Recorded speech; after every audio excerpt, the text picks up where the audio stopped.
Hello, everybody. I'm Mike King. Thank you for joining us for Profiling Evil. I'm with my good friend Chris McDonough, and we have Lauren Scharf from FOX21 News with us today.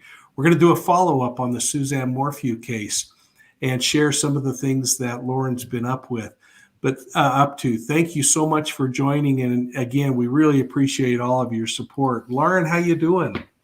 I'm doing good. How are you guys? I think we're doing well. Chris, how are you doing? We're doing good. I'm ready to put my seatbelt on. I'm excited to have her back here. Well, thanks for having Yeah. me. Oh no, it was we've had so many positive responses from last week, Lauren. We also have a lot of people that are positively responding because we're trying to about these things from a real balanced perspective rather than just kind of elevating it or getting it all kind of whacked out by conspiracy theorists. So having you on to share what you're doing with your boots on the ground is just incredibly beneficial for us, and we hope it's been fun for you as well. Definitely an interesting day when I visited Salida. Yeah. Yeah, would you tell us about what you've been doing for the last week? Because you headed out immediately after our last discussion and started doing some investigative journalism. Yeah, so I went to Salida, and I haven't been to Salida since the 3 day search back at the end of May. So it's been quite a while, and I just wanted to talk with anyone that knew Suzanne in town, that was friends with Suzanne. Tell me, who she is, and just so people have more of a know of what type of woman and mother and wife she is, and then also just I wanted to know kind of the investigation thus far, and to really see what have investigators done in and around where supposedly the bike was found and where they live and things like that. And so I spoke with a ton of people. I went to Suzanne and Barry's church. I went to their home. I went to their gym. I went downtown.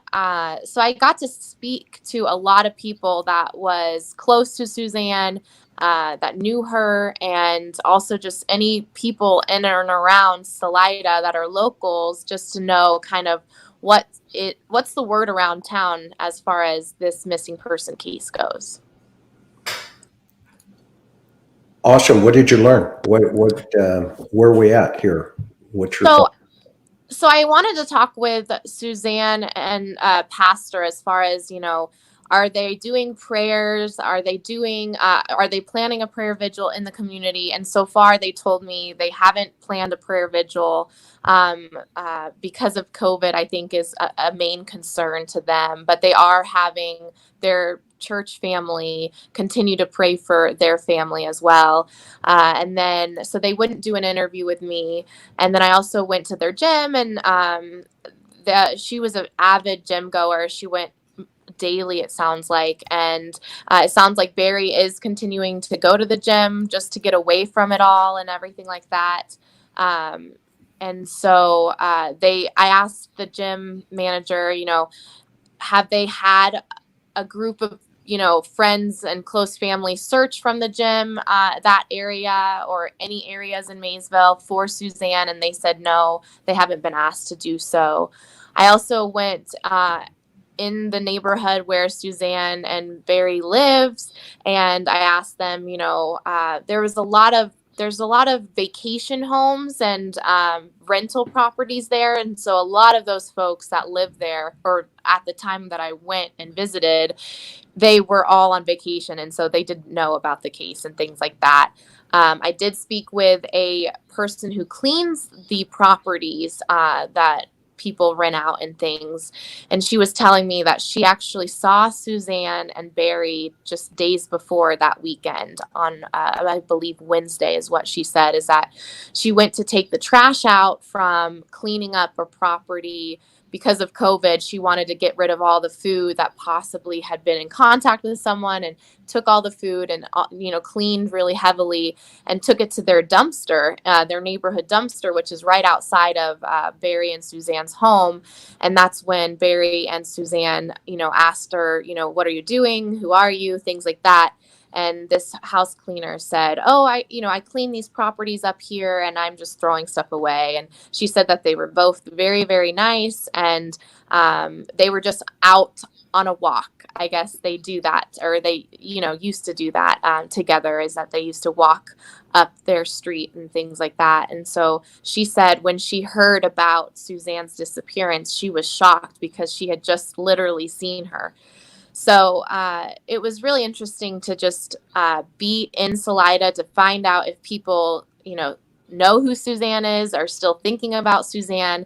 And because it is kind of a tourist town, there are a lot of people that don't know who that is. But when I went to Walmart, the massive poster that, has Suzanne's pictures on it and that she's missing and, description of her, it's still very right outside of the Walmart. So it's very visible from everyone. It's interesting. I find it interesting, too, that there are rental homes, vacation homes in the immediate area, which would put people who are strangers to the Morphews in direct contact with them in very intimate settings. Has anyone done any research into who was staying there during those times?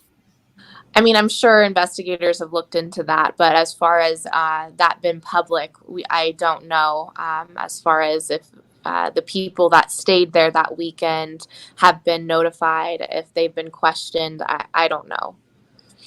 Yeah. Do you mind if we look at a map real quick and just talk about a couple of things? Let me just pull this up. One of the things we talked about in the past was just the location of things. Can you, now that you've had a chance to be right there and asking people, maybe help us relocate some of these things? Yeah. So let's talk. I mean, why don't you just share what you know now based on some of the environment here, where the bike was found? Do we have it accurately? I think there have been some conflicting reports of where that bike may have been found, and if we know anything about the personal item that was found. Okay, so again, I want to preference that, law enforcement hasn't confirmed that her bike has been recovered yet. That's just something that the family has told us. But I also bumped into Tyson Draper, the one YouTuber who, spoke one-on-one with Barry, and, Barry pointed out to him where the bike was found. And so if you could zoom into the map. Yeah, so how would Barry know where the bike was found? I guess talking to investigators, I'm not really sure. Yeah, okay. I haven't gotten a chance to talk with him. But from what, Barry had pointed to Tyson and what Tyson had showed me, there's markings where they had shown me, like, that's where possibly the bike is. And there was markings like ribbons and stuff that, investigators could have placed there. But so this is County Road 225. And before it kind of curves that U shape, that's where the bike was found. In this area then? Yes. Okay. Maybe a little bit up more, up the hill a little bit more. Nope. Up the other way. Sorry. Opposite. Yeah. So that's a pretty you should see her right there. So right there is where the mark is on the tree. There's an aspen tree, and there's a pink ribbon on it. And then right where the road, before it drops off to the somewhat of a ravine or a cliff, there's also another pink ribbon there as well. And then right next to the ribbon that's attached to the tree, there's another tree. And it, some people are wondering in my video that I sent you, what is that dark shade? It's investigators not investigators, but Tyson asked Barry the same question, and he believes it was just sap that was down on the. It almost looked. Yeah, do you mind if we look at your video? Yeah, could you show the video? Let's try to play that. It looks like blood to me, dried blood. But Tyson told me he went down there and checked it out, and it wasn't. It was like sap, dry sap. Well, let's play this, and why don't you talk us through it as we're playing it? This is Lauren's video that she took when she was there this week.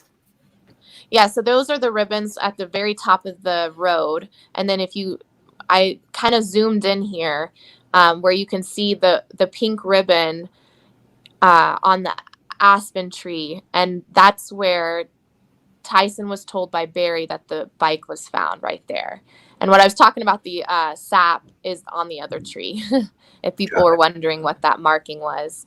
And so that's that U-shaped corner, you know what I mean? It turns, and that's what I was talking about, how it is a steep incline up 225 a little bit.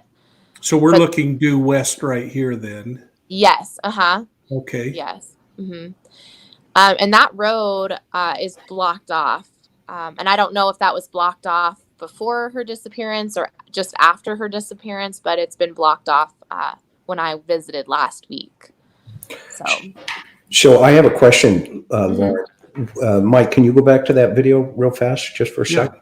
Just a minute here. Well, while he's doing that, so from your perspective, standing up there looking down, right? Okay.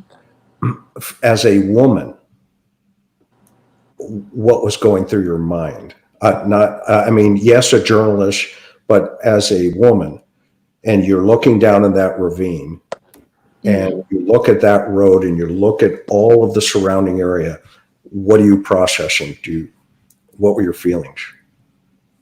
When I was there, I mean, it was the people that were renting the properties and things were very friendly. Everyone I spoke to was very friendly. And even when, cars would pass by me, they would wave. It was not like I didn't ever feel unsafe in that area at all. I did try to see if there was branches that had been broken along that, ravine where the bike supposedly had been found. And I didn't see any, to see if maybe she had tumbled down, but it didn't look to me like there was a lot of branches that had broken. But again, I'm not an investigator, so I didn't go down there to look closely. So I don't know. I mean, it is a very steep hill. So for her bike to be that far down, that's scary to me. I don't know how it got there, obviously. And then also Tyson told me when he was speaking to Barry that the front wheel, it was damage of some sort too. So now the investigative journalist kicks in. What was your gut as you processed all of that from, just being there, just standing there? What was going through you? That's a good question. You think about what could have happened and all the different what ifs and things like that. And it's so hard to tell when there's not been that much information from actual law enforcement about her bike ride and her bike itself and things like that. But if that was where the bike was found, I mean, that's a big drop off. She must have been injured if she was on the bike, if it had fallen that far. She had to have been injured from that. There would certainly be evidence to support that as well.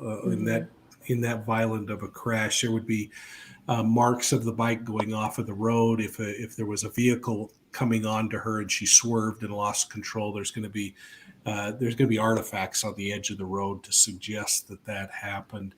There certainly would be artifacts if there was any bleeding or anything in the area, regardless of whether there was rain.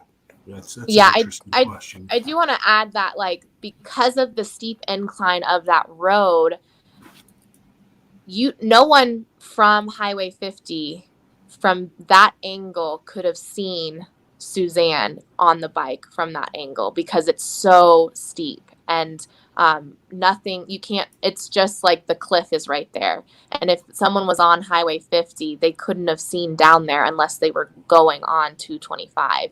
Even if they were parked in the little outlet, or I don't know what it's called, that's right there. You're absolutely right. In fact, while you were talking, I ran what we call it a view shed, but if we looked at that area where she crashed and you looked 100 to 150 yards, this is the area that you'd be able to see. So someone from that road wouldn't be able to see her in that location. And and that area, the trees are so close together. It would be really hard to see, her on that steep incline too, because there's just so many, it's just so there's just so many trees in that area. Yeah, that's interesting. Well, And there's thank you also for that helping. river, there's that creek too, and that's noisy as well. And people thought, the creek was pretty close to where they supposedly found her bike, and it's not that far. It is pretty far. I would say it's maybe 100 yards from where the bike was. So it's not like she tumbled possibly into the creek. It's way further away from where that marking on that tree was. Interesting. Yeah. What else you got for us? Hey, before you leave that area, you had actually mentioned to me that you were concerned about how a grid search is conducted, and I thought I was gonna quick ask you example guys. might help you. Yeah, so I saw those pink ribbons that you showed in the video. There was a ton of them, all the way almost to Suzanne's home, from where that the road curved to Suzanne's property. There was a lot of them in the woods and near the road and things like that were left. And so I didn't know exactly, is that something during grid searches that investigators do? How do grid searches even be conducted? Yeah, it's really an interesting process. If you think about a grid search like a tic-tac-toe board, you basically create a grid on the surface. And so we'll just create one real quickly here. And you can see now on the map, let me just zoom in on the map alone. You can see that we're starting to create a grid. And as we zoom in on that grid, we can get really smaller little geographic zones where we can assign people. And so you might say to an investigator, here are the 6 areas that you need to search, and they can walk with their mobile device or another GPS device, or they could tag them with ribbons to help them understand. And then as they clear each of those areas, the map can change color to say, hey, this area has been secure and we haven't found any evidence, or we have found things that are significant, and then crime scene investigators can come back. But that kind of gives you a little better idea. And those can get really quite microscopic. I mean, you can get down to whatever size you want. Most grid patterns will get down to a 10-foot by 10-foot radius to try to secure. And then when you find places like rivers or a cliff or other kinds of things that you are unable to search, then you can introduce things like drones and other kinds of things to help you identify what's going on in the area. So hopefully that was a little bit helpful with that question that you had. So those pink ribbons that I saw, that doesn't necessarily mean that they had picked up evidence at that location of that pink ribbon, you're saying? Yeah, we wouldn't know. I mean, those are just defined by whoever's doing it. It could be just telling people where to start, or it could be an indicator of a piece of evidence. Gotcha. Okay. Yeah, you can see on this map where, that yellow dot is where the bike supposedly was found, and the creek is still pretty far away from that yellow marker. Yeah, and which brings up an interesting question in my mind and I'm trying to think logically for someone who, if you bonked your head, wouldn't be thinking logically, but would you crawl uphill if you knew that you just crashed going downhill, or would you crawl downhill into the river? And so it makes you start to question, what would a reasonable person do in these circumstances? And frankly, getting hit on the head, not many of us would be very reasonable. Yeah, and Tyson brought up a good point as far as, because of that location, when I talked to him, he said how, it would be a place where it would be easily for someone to dump a bike because no one could see from Highway 50 and it's on a curve. So they could see if anyone's coming behind them, to just do it right there. And I looked up to see if there was any security cameras right there at that location, and I couldn't see any at all. Yeah, that becomes a really interesting challenge when you start to think about what is actual evidence from a crime versus something that is suggestive of staging, and again, without knowing if there is other evidence to support that, it's really hard to determine those kinds of things. Yeah. Well, so you Chris, do you have any more questions on just the location of the bike? No, I think the great work again. I mean, this is fascinating to listen to somebody on the boots on the ground. But go ahead. So you talked to these people that were renting the building, but who else did you talk to while you were there? So I also spoke with, one of Suzanne's friends, who I'm going to be doing a big full-time story just about Suzanne this week, just about who she is, and to just get people to understand what type of person she was or is, and, just the type of mother she is, and what her interests are and things like that. And then also I wanted to see kind of what that search site was now, what it looks like now versus, at the end of May when I was there during the 3-day search, what it looked like as well. And that's off of County Road 105. And I actually spoke with a neighbor, and I don't want to say too much because I want viewers to really see and hear it from the woman who heard things that weekend of Mother's Day, and kind of what she tipped off investigators to. And, it kind of gives you more an idea as to why investigators started searching that property off of County Road 105. So I spoke with her. I'm trying to think I spoke with so many people, and I'm still trying to talk with more folks that, are close to the Morphews and close to Suzanne as well. And to try to get more people to know about her case, to see if they can help in any way, and to also bring in more tips for investigators to look into. That's fantastic. Are you able to pass on any information to the sheriff's office, and have they been receptive of you giving them information? I would hope that they're not sharing much with you, but So I requested to do an interview with the sheriff when I was there, and they told me that he's not doing any one-on-one interviews at this time. And I even asked him if he could just honestly read the last press release that he had sent out on July 9th, and they wouldn't do that either. So a lot of folks in town are concerned as far as, are there active searches? Are they continually, having Suzanne at their forefront of their minds as far as, continuing to follow up on the 600 plus tips and things like that? And, according to the statement from their sheriff's office, they said that, they're aggressively, working on this case daily. So you got to take it, as what he said, and believe that investigators are working on this case actively. And even though people might not see it daily, out in the community, there might not be FBI agents there, on the, boots on the ground as well, or handing out flyers like they had done previously, but they still are working this case aggressively. Yeah, that's amazing. It must have been a really busy week for you.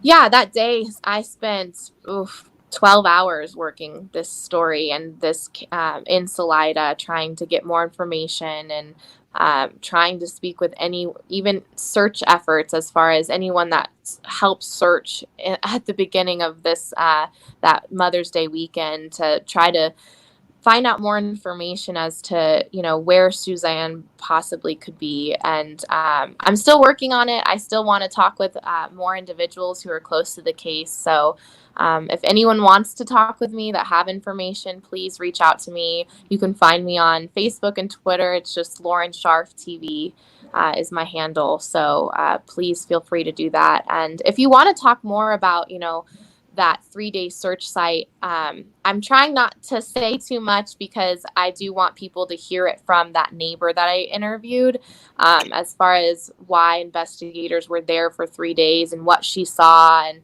what she even heard before investigators got there. And that interview will be this week as well on fox21news.com. And do you know what day you're going to run that? Have you worked it into the schedule yet? I'm thinking either Wednesday or Thursday. So once I do my part 1, which will be only about Suzanne and the woman she is, and I'm right after that day, I'll do the next day. So if I do her story on Tuesday tomorrow, then it will be Wednesday. Or if I do her story on Wednesday, that part of the story will be on Thursday, if that makes sense.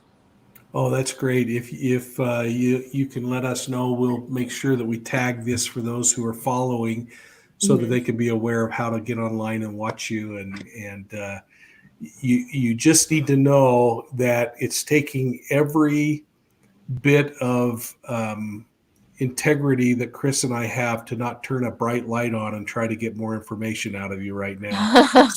Tell me what you know. Yeah. No, I think right now, I mean, from right, Mike, from an investigative process here, this would be kind of like you're seeing pieces of this puzzle, come together pretty clearly in terms of, we've got how many days into this now. You've got what you just did is what we would call, and Mike can chime in a lot more about it, is the victimology aspect of who the victim is, and we'll call her a victim. I mean, but what I mean by that is, she's missing. And so you start taking the totality of the circumstances, and what investigators are doing right now, they have compressed, in these types of high profile investigations, there really is this compression that takes place where, an investigative team, you kind of come back together, you reevaluate, you look for other pieces of that puzzle that are missing. And then once you start seeing those pieces of the puzzle, the broader picture again starts to really becoming clearer and clearer. So you're going to see less of the investigators out front, but to your point, a tremendous amount of movement taking place behind the scenes. It's going to be really interesting to find out what the community says about her and what you have found about her, because that is critical information, Lauren. Just to really personalize this young woman, because at some point, if it does take a shift, she could get lost up until the trial, if that is, wherever that's going to go. So it's always important, gals like you, that remember I said the last time, you were in the vein. Yeah, you're in the vein, and things are starting to compress in a very positive way. So keep going. And Mike is right. I would love just to, pepper you with questions, because my mind's going 100 miles an hour, but my wife. And as a journalist, I got into this because I want to be like a voice to the voiceless. And I feel like Suzanne right now is voiceless. And so I want to help in any way I can. And, one of the big major questions that I had was, who last saw her? When did they last speak to her person to person? And so I spoke with a lot of folks that were had seen her, and like that house cleaner, she saw her Wednesday in person, and then trying to figure out, because law enforcement hasn't told us who last spoke with her and who last saw her. And that's, I think, major when it comes to building a timeline as to what happened. And one of the friends, the interview that I got with one of the friends from the gym, she was telling me that, because of COVID, it made it more difficult because they weren't going to the gym every day because of the gym. It was closed because of COVID. And so she said, she last saw her at Walmart, getting groceries to, cook with her girls and things like that. And so, trying to piece together who last saw her and who last spoke to her, I think, is super major in this case as well. No, totally agree. Totally agree. Good job. Yeah. Well, we're gonna end with that, Lauren, and push people to watch Fox21 this week and catch up on what you've been able to uncover. Maybe we can get together in another week or so and find out what else you've found that you can share with us.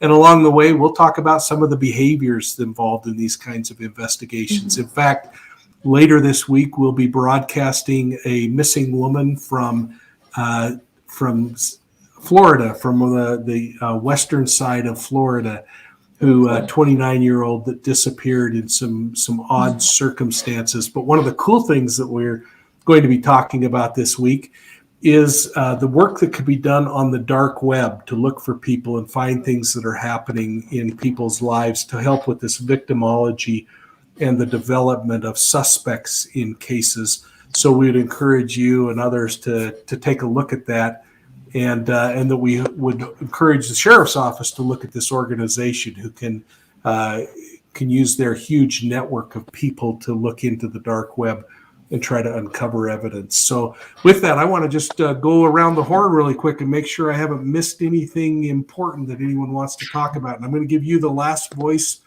Lauren, before I say a few things to close up. But Chris, anything? There's an old investigative technique. It goes like this. Is there anything I haven't asked you that you feel you would like to share with me? I kind of do the same thing with my interviews. I always ask, but you're not answering the question. See what I did there? Yeah, I ask the same kind of questions when I do interviews. Is there anything I missed that you want to say, or anything you'd like to add, that I didn't ask, or something like that is what I usually ask people. But, I think a lot of people, because of the social media world, it's interesting to see that people are trusting me, and I'm just a reporter covering this case, as far as telling me information and things like that. And I always ask, like, did you, tell law enforcement before you tell me this information and things like that? And I hope people trust me as a reporter to tell me things. If there's something that they're, afraid of, maybe telling law enforcement straight up. If they feel like they can trust me, that's great too. And I'll look into tips as well. So I guess that's all. That's great. Oh, and we lost Lauren, so it's a perfect segue. Oh, now she's back. Well, thanks, Lauren. We are so appreciative of you taking time and for the work that you're doing in the field to help bring Suzanne Morphew home. And folks, if you have any information about this case, any information at all, reach out to the sheriff's office or the FBI and give it to them so that they can sort it out in the right way. And until we get together the again. Tip line. Oh, go ahead. Yeah. Do you want to say that? I have the tip line. It's 719-312-7530. And I know I want to ask the sheriff's office this question, because I have gotten a lot of messages as far as if people want to send in anonymous tips, how do they do that? And so that's some question that I want to ask and get answered for folks this week as well, because I know that some people don't feel comfortable, always telling law enforcement certain things. If there's an anonymous way they could do that, I think that would help maybe the case as well. That'd be great. Yeah. Well, thank you, Lauren. Chris, thank you so much for joining in today. And folks, please keep in touch with us and keep sharing this with your friends. We want to build this channel. We want it to be successful, but it will only be successful if you're doing your part, and we'll keep doing ours to try to present these things in a clear and concise manner, and in a manner that is done with some dignity, so that we're not sensationalizing, but hopefully helping solve some of these unsolved cases. So until we get together again, something that I've said in the past that I'll say again: if you or anyone you know is being victimized, please get to a place of safety as quickly as possible, and then call your local law enforcement agency, your physician, or your mental health provider and get some help. There is a cadre of people out there that are standing by ready to help, but they got to know about it before they can jump in. So until then, we wish you the very best, Lauren, and we'll talk to you next week. And Thank you, guys. Thank you again, everyone. Thanks, Lauren. Bye.